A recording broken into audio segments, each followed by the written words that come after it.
Hi hello എല്ലാവർക്കും ലീലീസിലേക്ക് സ്വാഗതം. എല്ലാവർക്കും സുഖമാണെന്ന് വിചാരിക്കുന്നു. അപ്പോൾ ഇന്നത്തെ വീഡിയോ എന്ന് പറയുന്നത് ഒരു സ്പെഷ്യൽ ആയിട്ടുള്ള വീഡിയോ ആണ്. സത്യം പറഞ്ഞു കഴിഞ്ഞാൽ നോ കണ്ടന്റ് വീഡിയോ ആണ്. ഒരു ചിറ്റാറ്റ് സെഷൻ പോലെ ചെയ്യാമെന്ന് വിചാരിച്ചു. വേറെ ഒന്നുമല്ല, നമ്മളിപ്പോൾ കുറച്ച് നാളുകളായിട്ട് കണ്ടിന്യൂസ് ആയിട്ട് വീഡിയോ ഇടുന്നുണ്ട്. സ്വാഭാവികമായിട്ടും പഴയ നമ്മുടെ സബ്സ്ക്രൈബേഴ്സും അതുപോലെ തന്നെ പുതിയ സബ്സ്ക്രൈബേഴ്സും എന്താ പറയുക, കോമൺ ആയിട്ട് അറിയാൻ വേണ്ടി ആഗ്രഹമുള്ള കുറച്ച് കാര്യങ്ങളുണ്ട്. അപ്പം അതിനെ പറ്റിയിട്ടൊക്കെ ഒന്ന് പറയാമെന്ന് വിചാരിച്ചു. ദെൻ ഞാൻ ചാനൽ തുടങ്ങിയിട്ട് ഇപ്പോൾ ഏകദേശം എനിക്ക് തോന്നുന്നത് 5 വർഷത്തിനടുത്തേക്ക് ആയിട്ടുണ്ട്. തന്നെ കോൺസെൻട്രേറ്റ് ചെയ്യാൻ പറ്റിയിരുന്നെങ്കിൽ എനിക്കിപ്പം എന്താ പറയുക, കുറച്ചും കൂടെ ബെറ്റർ ആയാനായിരുന്നു. പക്ഷെ ഞാൻ അതിലൊരിക്കലും റിഗ്രറ്റ് ചെയ്യുന്നില്ല. കാരണം ഞാൻ വർക്ക് ചെയ്തിട്ടില്ല. വർക്ക് ചെയ്യാത്തതിൽ വർക്ക് ചെയ്യാണ്ട് എനിക്ക് ബെനിഫിറ്റ് കിട്ടുമെന്ന് ഞാൻ ഒരിക്കലും വിചാരിക്കുന്നില്ല. അപ്പം ഞാൻ എപ്പോഴൊക്കെ വീഡിയോ ഒക്കെ ഇടുന്നു അപ്പോഴൊക്കെ എനിക്ക് നിങ്ങളുടെ സപ്പോർട്ട് കിട്ടുന്നുണ്ട്. അതെന്നെ വലിയൊരു ഭാഗ്യമാണ്. സത്യം പറഞ്ഞു കഴിഞ്ഞാൽ എനിക്ക് നമ്മളുടെ ഈ ഒരു യൂട്യൂബിൽ നമ്മൾ എന്തെങ്കിലുമൊക്കെ കണ്ടൻറ്റ് ക്രിയേറ്റ് ചെയ്തിട്ട് ഇപ്പം നിങ്ങളുടെ ഭാഗത്തു നിന്ന് എന്തെങ്കിലും ഒരു കമൻറ്റ്, ഒരു അപ്രീസിയേഷൻ അല്ലെങ്കിൽ എന്തെങ്കിലുമൊക്കെ ഒരു വിശേഷം ചോദിക്കുകയാണെങ്കിൽ പോലും എനിക്ക് ഭയങ്കര സന്തോഷമാണ്. ഞാൻ എൻ്റെ ജീവിതത്തിൽ എന്താ പറയുക, ഏറ്റവും ഡിപ്രസ്ഡ് ആയിട്ടിരിക്കുന്ന സമയത്താണ് ഞാൻ ഈ ഒരു ചാനൽ തുടങ്ങുന്നത്. എനിക്കൊരു മനസ്സിനൊരു റിലീഫ് കിട്ടാൻ വേണ്ടിയിട്ടാണ് സത്യം പറഞ്ഞു കഴിഞ്ഞാൽ ഞാൻ ഈ ഒരു ചാനൽ തുടങ്ങുന്നത്. ഒന്നും വിചാരിച്ചിട്ട് തുടങ്ങിയതല്ല, ചുമ്മാ എന്താ പറയുക, എനിക്കൊന്നും അറിയുന്നുണ്ടായിരുന്നില്ല, ഒരു ABCD പോലും അറിയുന്നുണ്ടായിരുന്നില്ല. ഞാൻ അങ്ങനെ ഒരു എന്താ പറയുക, ഒരു സാഹചര്യത്തിൽ തുടങ്ങിയതാണ്. അപ്പോൾ അന്ന് ഞാൻ എന്താ പറയുക, ഡെയിലി വീഡിയോ ഇടുമായിരുന്നു. അപ്പോൾ എനിക്ക് ഓരോ വ്യൂ കൂടുമ്പോഴത്തേനും എനിക്ക് ഭയങ്കര സന്തോഷമായിരുന്നു. അന്ന് ഞാൻ എൻ്റെ ജീവിതത്തിൽ ഏറ്റവും ബാഡ് സിറ്റുവേഷനിലേക്ക് കടന്നു പോകുന്ന സമയമായിരുന്നിട്ട് കൂടിയിട്ട് ഞാൻ എന്താ പറയുക, കണ്ടിന്യൂസ് ആയിട്ട് ഞാൻ ഈ വീഡിയോസ് ഇട്ടിട്ടുണ്ടായിരുന്നു. കാരണം എന്താണെന്ന് വെച്ച് കഴിഞ്ഞാൽ അന്ന് എനിക്ക് എൻ്റെ മനസ്സിൽ റിലീഫ് കിട്ടാൻ വേണ്ടി വേറെ ഒന്നുമില്ലായിരുന്നു. അപ്പം എനിക്കിത് ചെയ്യുമ്പോഴത്തേനും എനിക്ക് നല്ല എന്താ പറയുക, നല്ല ആശ്വാസമായിരുന്നു, നല്ല ഹാപ്പിനെസ് ആയിരുന്നു, നമുക്കൊരു ഇതായിരുന്നു. അപ്പോൾ അത് കാരണം കൊണ്ടാണ് മെയിനായിട്ട് ഞാൻ ഇതിൽ തന്നെ ഇങ്ങനെ വീഡിയോസ് ഇട്ടുകൊണ്ടിരുന്നത്. അപ്പോൾ ഞാൻ കൂടുതലും സ്കിൻ കെയർ ആണ് ചെയ്തിട്ടുണ്ടായിരുന്നത്. അപ്പം സ്കിൻ കെയർ ചെയ്ത് പെട്ടെന്ന് ഇപ്പോൾ ഞാൻ കണ്ടിന്യൂസ് ആയിട്ട് വീഡിയോസ് ഇടുമ്പോൾ ഏതെങ്കിലും ഒരു വീഡിയോ നമുക്ക് റീച്ച് കിട്ടുമല്ലോ. അങ്ങനെ നമുക്ക് റീച്ച് കിട്ടിയ ഒരു വീഡിയോ ആണ് ഒരു നിറം വയ്ക്കാൻ എന്ന് പറഞ്ഞിട്ടുള്ള ഒരു വീഡിയോ. എൻ്റെ കഷ്ടകാലം എന്ന് പറഞ്ഞാൽ മതിയല്ലോ. അപ്പം മെയിനായിട്ട് നമുക്ക് ഇപ്പം ഒരുവിധപ്പെട്ടുള്ള എല്ലാവർക്കും അറിയായിരിക്കും. അറിയാത്തവർക്ക് വേണ്ടിയിട്ടാണ് ഞാനിപ്പോൾ ഈ പറയുന്നത്. ഇപ്പം നമ്മളുടെ ഒരു യൂട്യൂബ് നമ്മളെ റെക്കമെൻഡ് ചെയ്യുന്നത് ഈ ഒരു ഇതിലേക്കാണെന്നുണ്ടെങ്കിൽ അത് റിലേറ്റ് ചെയ്തിട്ടുള്ള വീഡിയോസ് ഇടുമ്പോൾ നമുക്ക് കുറച്ചും കൂടെ ആൾക്കാർ കാണും. കാരണം അത് കണ്ടിട്ടാണല്ലോ ആൾക്കാർ നമ്മളതിനെ സബ്സ്ക്രൈബ് ചെയ്ത് വെക്കുന്നത്. സ്വാഭാവികമായിട്ടും എൻ്റെ ഒരു കഷ്ടകാലത്തിന് ഞാൻ അങ്ങനെ ഒരു വീഡിയോ ഇട്ടുപോയി എന്നല്ല, അത് കയറിപ്പോയി. പിന്നീട് അങ്ങോട്ട് എനിക്ക് നെഗറ്റീവുകളുടെ ചാകയായിരുന്നു. കാരണം എന്താണെന്ന് വെച്ച് കഴിഞ്ഞാൽ പേഴ്സണലി ഞാൻ എന്താ പറയുക, ഞാൻ വെളുക്കണം എന്ന് ആഗ്രഹിച്ചിട്ടുള്ള ഒരു വ്യക്തിയേ അല്ല. അപ്പോൾ ഞാൻ വീണ്ടും ഈ ഒരു കാര്യം പറയാൻ കാരണം എന്താണെന്ന് വെച്ച് കഴിഞ്ഞാൽ നമ്മുടെ ചാനലിൽ മിക്കപ്പോഴും ഇങ്ങനെ വൈറ്റനിങ്ങിനെ പറ്റിയിട്ടും അങ്ങനത്തെ റിലേറ്റ് ചെയ്തിട്ടുള്ള ക്വസ്റ്റ്യൻസും റിവ്യൂസൊക്കെയാണ് കൂടുതലും വരുന്നത്. ഞാനപ്പോൾ നിങ്ങൾ പറയുന്ന പോലെ തന്നെ ഞാൻ കുറച്ച് കാര്യങ്ങളൊക്കെ ചെയ്തിട്ടുണ്ടായിരുന്നു. ഫൈസ ക്രീം ഞാൻ യൂസ് ചെയ്തിട്ടില്ല, പക്ഷേ ഞാൻ അതിൻ്റെ റിവ്യൂസ് ഇങ്ങനെ ഇട്ടിട്ടുണ്ടായിരുന്നു. അതിൻ്റെ പോസിറ്റീവ് ആൻഡ് നെഗറ്റീവ്സ് എടുത്തിട്ട്. അതുപോലെ തന്നെ ഫേസ് ക്രീം ഞാൻ യൂസ് ചെയ്തിട്ടുണ്ടായിരുന്നു, പക്ഷെ ഞാൻ അതൊരിക്കലും കണ്ടിന്യൂസ് ആയിട്ട് യൂസ് ചെയ്തിട്ടില്ല. അപ്പം ഞാൻ ഇത്രയും നാൾ ഞാൻ സ്കിൻ കെയർ ചെയ്തിട്ട്, ഇപ്പോൾ നിങ്ങൾ എൻ്റെ പഴയ വീഡിയോസൊക്കെ എടുത്ത് നോക്കുകയാണെന്നുണ്ടെങ്കിൽ നിങ്ങൾക്ക് മനസ്സിലായിട്ടുണ്ടാവും ഒരു ഡീപ്പർ സ്കിൻ ടോണാണ്. അപ്പോൾ ഈ ഒരു ഡീപ്പർ സ്കിൻ ടോണിലുള്ള ഒരാൾ എത്രയ്ക്ക് നമ്മുടെ സ്കിൻ ഇമ്പ്രൂവ് ആവും എന്നുള്ള കാര്യം ഞാൻ ഓൾറെഡി തെളിയിച്ച് കഴിഞ്ഞിട്ടുള്ളതാണ്. എൻ്റെ ചാനലിൽ കൂടെ ഞാൻ സ്കിൻ കെയർ ചെയ്തിട്ട് ഇപ്പം എനിക്കുള്ള ഈ ഒരു സ്കിൻ എന്ന് പറഞ്ഞു കഴിഞ്ഞാൽ ജസ്റ്റ് എനിക്ക് തോന്നുന്നത് 1 മാസം മുന്നുള്ള എൻ്റെ ഷോർട്സൊക്കെ എടുത്ത് കഴിഞ്ഞ് കഴിഞ്ഞാൽ നിങ്ങൾക്കറിയാൻ പറ്റും ഞാൻ എത്രമാത്രം ടാനായിട്ടാണ് ഇരുന്നിട്ടുണ്ടായിരുന്നത് എന്നുള്ളത്. അപ്പം ടാനിങ് ഒക്കെ മാറ്റി നന്നായിട്ട് സ്കിൻ കെയർ ഇമ്പ്രൂവ് ചെയ്യാൻ വേണ്ടിയിട്ട് നമുക്ക് ഒത്തിരി നല്ല ഹെൽപ്ഫുള്ളാണ് ഓരോ DIYസും കാര്യങ്ങളൊക്കെ. വൈറ്റനിങ് എന്ന് പറഞ്ഞൊരു സംഭവം എന്ന് പറഞ്ഞു കഴിഞ്ഞാൽ ക്രീം ഇട്ടാലൊന്നും നമ്മൾ വൈറ്റൻ ആവാൻ പോകുന്നില്ല. അതും ഒരു ഇൻസ്റ്റൻറ്റ് കുറച്ച് കാലത്തേക്ക് മാത്രമാണ് നമുക്ക് ആ ഒരു എന്താ പറയുക നമുക്കൊരു ആ ഒരു ഗ്ലോ അല്ലെങ്കിൽ ഒരു ഇത് കിട്ടുന്നത്. അതൊരിക്കലും പെർമനൻ്റ് അല്ല. അത് നമുക്ക് വേറെ വല്ല രോഗാവസ്ഥയിലേക്ക് നയിക്കും. ബേസിക്കലി എനിക്ക് അതിനോട് വലിയ താല്പര്യമില്ല എന്ന് വെച്ചാൽ ഒട്ടും താല്പര്യമില്ല. കാരണം ഞാൻ എൻ്റെ സ്കിന്നായിട്ട് ഞാൻ ഓക്കെയാണ്. എനിക്ക് ആ കരിവാളിക്കുമ്പോൾ പിന്നെ അതുപോലെ തന്നെ ഹെവിയോ ഓയിലിംഗ് ഒക്കെ ആകുമ്പോഴാണ് എനിക്ക് ഭ്രാന്ത് പിടിക്കുന്നത്. പിന്നെ എൻ്റെ ഈ ഒതുങ്ങാത്ത ഈ ഒരു ചപ്രം മുടിയും മാത്രമാണ് എന്നെ എപ്പോഴും ഇങ്ങനെ വിഷമിപ്പിച്ചുകൊണ്ടിരിക്കുന്നത്. അപ്പോൾ അതിന് ഞാൻ കുറച്ച് സൊല്യൂഷൻസൊക്കെ കണ്ടിട്ടുണ്ട്. ഞാൻ ഇത്രയും കാര്യങ്ങളൊക്കെയാണ് ഞാൻ പറഞ്ഞു തന്നത്. അപ്പോൾ മിക്കപ്പോഴും എൻ്റെ ചാനലിൽ എപ്പോഴും ഇങ്ങനെ എന്താ പറയുക വെളുക്കുന്നതിനെ പറ്റിയിട്ട് എന്താ ചേച്ചി അങ്ങനെ ഇങ്ങനെയൊക്കെയാണ് ചോദിക്കുന്നത്. അപ്പോൾ വെളുക്കുന്നതിനെ പറ്റിയിട്ട് വെളുക്കുന്നത് പോട്ടെ, നിറം വെക്കണതിനെ പറ്റിയിട്ട് പറയാമെന്നുണ്ടെങ്കിൽ പോലും നമ്മളുടെ സ്കിന്നിനെ ഒരു 2-3 ഷെയ്ഡൊക്കെയാണ് നമുക്ക് ഇമ്പ്രൂവ് ചെയ്യിക്കാനായിട്ട് പറ്റുള്ളൂ. സത്യം പേഴ്സണലി എനിക്ക് പെൺപിള്ളേർ ഇത്തിരി നന്നായിട്ട് വെളുത്തിട്ടുള്ളവരെ എനിക്കിഷ്ടമാണ്. അതായത് ഇത്തിരി കളറുള്ളവരൊക്കെ എനിക്ക് കാണാൻ ഇഷ്ടമാണ്, പക്ഷെ അതുപോലെ കളർ വേണമെന്ന് ഞാൻ ഒരിക്കലും ആഗ്രഹിച്ചിട്ടില്ല. പക്ഷെ ആമ്പിള്ളേർ എനിക്ക് ഒരുപാട് ഇങ്ങനെ വെളുത്തിട്ട് കാണും. സത്യം പറയ്ക്ക് ഭയങ്കര ഉറപ്പാണ്, ഭയങ്കരമായിട്ട് വെളുപ്പുള്ളവരാട്ടോ. ഒരു മീഡിയം വെളുപ്പിലൊക്കെ ഓക്കെയാണ്. അപ്പോൾ അങ്ങനെയാണ് എൻ്റെ ഒരു എന്താ പറയുക ഒരു മെൻറ്റാലിറ്റി.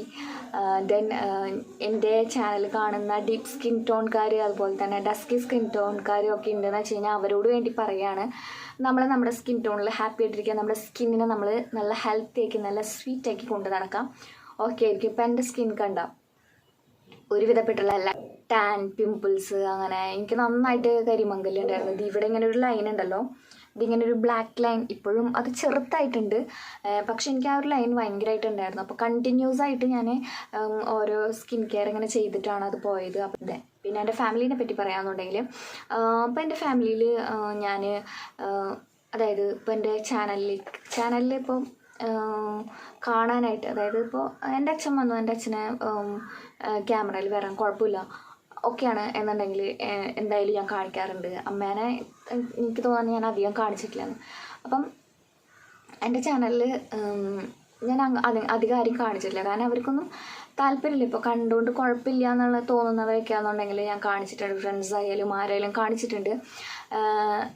താല്പര്യമില്ലാത്തല്ല നമ്മൾ ഒരിക്കലും വിളിച്ച് വരുത്തി അങ്ങനെ കാണിക്കുന്നത് ശരിയല്ലല്ലോ. അപ്പോൾ അത് കാരണം കൊണ്ടാണ് ഞാനിങ്ങനെ എൻ്റെ ഫാമിലീനെ പറ്റിയിട്ട് എന്താണ് പറയാത്തത് എന്ന് ചോദിക്കുന്നവരോട് ഞാൻ പറയുന്നത്. ഞാൻ വ്ളോഗൊക്കെ കാണിക്കാറുണ്ട്, വീട്ടിലുള്ള എല്ലാവരെയും കാണിക്കാറുണ്ട്. പിന്നെ എൻ്റെ ഫാമിലീനെ പറ്റിയിട്ട് പറയാനാണെന്നുണ്ടെങ്കിൽ കുറച്ച് പേരൊക്കെ അങ്ങനെ കുറച്ച് ക്വസ്റ്റ്യൻസൊക്കെ ചോദിച്ചിട്ടുണ്ടായിരുന്നു. ദെൻ ഞാനൊരു Q&A ചെയ്യാനായിട്ട് ഉദ്ദേശിക്കുന്നുണ്ട്. നിങ്ങൾക്ക് എന്തെങ്കിലും ക്വസ്റ്റ്യൻസ് ഓൾറെഡി 2-3-4 കോമൺ ക്വസ്റ്റ്യൻസ് ഉണ്ട്, ചീത്ത വിളിച്ചുകൊണ്ടിരിക്കുന്ന ക്വസ്റ്റ്യൻസ് ഒക്കെ ഉണ്ട്. അതിനൊക്കെ എന്തായാലും ഞാൻ റിപ്ലൈ തരുന്നതായിരിക്കും. ഐ മീൻ ഒരു Q&A ഒരു വീഡിയോ പോലെ ചെയ്യാനാണ് ഉദ്ദേശിച്ചിട്ടുള്ളത്. അപ്പോൾ എന്തായാലും അതിനകത്ത് ഞാൻ എന്തായാലും ക്ലിയർ കട്ടായിട്ട് എല്ലാ കാര്യങ്ങളും പറഞ്ഞിട്ടുണ്ടാകും. കാരണം എൻ്റെ ഇത്രയും നാളത്തെ എൻ്റെ ഒരു യൂട്യൂബിലെ സബ്സ്ക്രൈബേഴ്സ് തന്നെ പറയുന്നുണ്ട്, അതായത് പഴയ പിള്ളേരൊക്കെ പറയുന്നുണ്ട്, ചേച്ചി ഒരു കാര്യം പറയില്ല, ചേച്ചി ഇങ്ങനെ മൂടി വെച്ചുകൊണ്ടിരിക്കുകയാണ് അങ്ങനെയാണെങ്കിൽ. അപ്പം നമുക്ക് കുറച്ച് പേഴ്സണൽ ഇഷ്യൂസാണ്. ഇപ്പം ഞാൻ എൻ്റെ കാര്യങ്ങൾ തുറന്ന് പറയുമ്പോൾ അത് മറ്റുള്ളവരെയും കൂടെ അഫക്റ്റ് ചെയ്യുന്നുണ്ടെങ്കിൽ അത് ശരിയായ കാര്യമല്ലല്ലോ. അത് കാരണം കൊണ്ടാണ് ഞാനിങ്ങനെ മൂടി വെച്ചേക്കുന്നത്. പിന്നെ ഇതൊരു പബ്ലിക് പ്ലാറ്റ്ഫോമാണ്, നമ്മൾ പറയുന്നതിനും ചെയ്യുന്നതിനൊക്കെ ഒരു പരിധി ഉണ്ട്. അപ്പോൾ അത് കാരണം കൊണ്ട് കൂടിയിട്ടാണ് ഞാൻ എങ്ങനെ എല്ലാ കാര്യങ്ങളും ഇപ്പം നിങ്ങൾ ചോദിക്കുമ്പോൾ എനിക്ക് പറയണമെന്നുണ്ട്. ഇപ്പം നിങ്ങൾ ഇൻസ്റ്റാഗ്രാമിലൊക്കെ വന്ന് പേഴ്സണലായിട്ട് ചോദിച്ചിട്ടുള്ളവരുടെ അടുത്തൊക്കെ ഞാൻ റിപ്ലൈ കൊടുത്തിട്ടുണ്ട്. എനിക്ക് പറ്റുന്ന പോലെ ഞാൻ റിപ്ലൈ കൊടുത്തിട്ടുണ്ട്. ഇൻസ്റ്റാഗ്രാമിൽ ഞാൻ കുറച്ചും കൂടെ എന്താ പറയുക ഓപ്പണപ്പായിട്ട് എല്ലാ കാര്യങ്ങളും പറഞ്ഞിട്ടുണ്ട് എന്നാണ് എനിക്ക് തോന്നുന്നത്. അപ്പോൾ ഈയിടെയായിട്ട് ഞാൻ കുറച്ച് യൂട്യൂബിനെക്കാട്ടും, അതായത് യൂട്യൂബിൽ ഞാൻ വീഡിയോസ് ഇടാത്ത സമയത്ത് ഞാൻ കുറച്ചും കൂടെ ഇൻസ്റ്റാഗ്രാമിൽ കുറച്ചും കൂടെ ആക്റ്റീവാണ്. അപ്പോൾ നിങ്ങൾക്ക് എന്തായാലും എൻ്റെ ഇൻസ്റ്റാഗ്രാമും കൂടെ വേണമെങ്കിൽ ഒന്ന് ചെക്ക് ചെയ്ത് നോക്കാം. ഞാനതിൽ ഷോർട്സും ഷോർട്സ് അല്ല, എന്താ പറയുക സ്റ്റോറീസും അതുപോലെ തന്നെ റീൽസും പോസ്റ്റും ഒക്കെ ഇടുന്നുണ്ട്. അപ്പം ഇതിപ്പം എന്താണ് അങ്ങനെയൊക്കെയാണ് കാര്യങ്ങൾ. അപ്പോൾ എന്തായാലും നിങ്ങൾ എന്തായാലും പോയിട്ടൊന്ന് എൻ്റെ ഇൻസ്റ്റാഗ്രാമും കൂടെ ഒന്ന് ചെക്ക് ചെയ്ത് നോക്കുക. നമ്മുടെ ചാനലിൻ്റെ പേര് തന്നെയാണ് അതിൽ കൊടുത്തിട്ടുള്ളത്. നിങ്ങൾക്ക് എന്തൊക്കെ ഡൗട്ടുകളാണുള്ളത് എൻ്റെ ഫാമിലിനെ പറ്റിയിട്ട് അറിയാനും എൻ്റെ വീട്ടുകാരെ പറ്റിയിട്ട് അറിയാനും എൻ്റെ ഫ്യൂച്ചർ പ്ലാൻസിനെ പറ്റിയിട്ട് അറിയാൻ, പിന്നെ ഞാൻ എന്താണ് ചെയ്യുന്നത്, എന്ത് ജോലിയാണ് ചെയ്തിരുന്നത്, അങ്ങനെ കുറേ ചോദ്യങ്ങളൊക്കെ കോമൺ ക്വസ്റ്റ്യൻസൊക്കെ എൻ്റെ മനസ്സിലുണ്ട്. അതിനെന്തായാലും ഞാൻ ആൻസർ എന്തായാലും പറയും. എന്തായാലും കുറച്ചും കൂടെ നിങ്ങൾക്ക് കൺവിൻസിങ് ആവുന്ന രീതിയിൽ നിങ്ങൾ പറയുന്ന പോലെ എല്ലാ കാര്യങ്ങളും പറയാൻ പറ്റുന്ന എല്ലാ കാര്യങ്ങളും ഞാൻ പറയാനായിട്ട് ഉദ്ദേശിക്കുന്നുണ്ട്.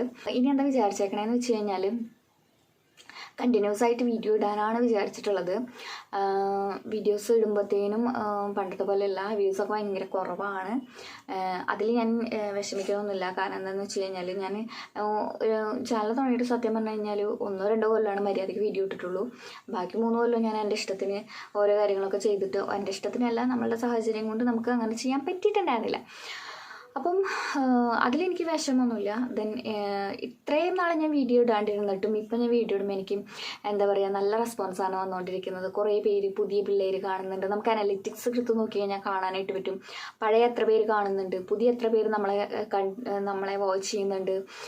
അങ്ങനെ എല്ലാ കാര്യങ്ങളും നമുക്ക് അനലിറ്റിക്സിൽ എടുത്ത് നോക്കിയാൽ കാണാൻ പറ്റും. അപ്പോൾ ഇപ്പോൾ ഈ ഒരു ഫെബ്രുവരിയിൽ ആണ് ഞാൻ കണ്ടിന്യൂസ് ആയിട്ട് വീഡിയോസ് ഇട്ട് തുടങ്ങിയത്. അപ്പോൾ ഈ ഒരു ഫെബ്രുവരിയിലത്തെ അനലിറ്റിക്സ് എടുത്ത് നോക്കിയാൽ ഭയങ്കര സന്തോഷം. എല്ലാം നല്ല അപ്പായിട്ടാണ് നിൽക്കുന്നത്. ന്യൂ വ്യൂവേഴ്സും അതുപോലെ തന്നെ റിട്ടേണിങ് വ്യൂവേഴ്സ് എന്നൊക്കെ പറഞ്ഞുകൊണ്ട് നമുക്ക് നല്ല രീതിയിൽ ഗ്രാഫ് ഇങ്ങനെ പൊന്തി നിൽക്കുന്നുണ്ട്. അങ്ങനെയല്ല, എന്നാലും എന്താ പറയുക, നമുക്ക് നല്ലൊരു എനിക്ക് പോസിറ്റീവായിട്ടാണ് തോന്നിയിട്ടുള്ളത്. അപ്പം എൻ്റെ വീഡിയോസ് കാണാൻ വേണ്ടിയിട്ടും നമ്മളുടെ കണ്ടൻറ്റ് ഇഷ്ടപ്പെടുന്നവരുമുണ്ട് എന്നറിഞ്ഞതിൽ ഒരുപാട് സന്തോഷമുണ്ട്.